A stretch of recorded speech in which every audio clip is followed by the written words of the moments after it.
Buonasera a tutti, benvenuti sul canale di Erboristeria Ninfea.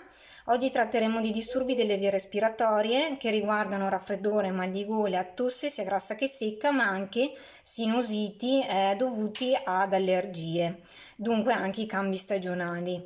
Tratteremo di un prodotto della linea De Plant che è il Tux Defense Bio. Al suo interno contiene principi attivi e piante ad azione balsamica, espettorante e decongestionante. Per la presenza di una pianta che è la perilla, che contiene acidi grassi poliinsaturi omega 3, ha un'azione antistaminica e dunque antiallergica. Inoltre contiene anche papavero con azione sedativa in caso di tosse persistente.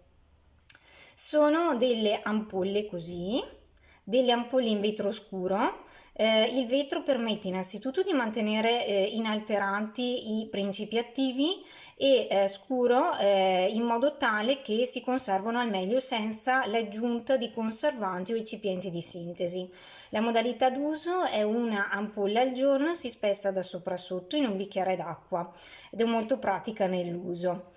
Può essere consigliato sia agli adulti anche in caso di diabete, perché comunque non contiene zuccheri aggiunti. Può essere anche utilizzata dai bambini e anche per tutte quelle persone con tosse allergica. Mi raccomando, seguite Erboristeria Ninfea sul canale YouTube, ma anche su Facebook e Instagram.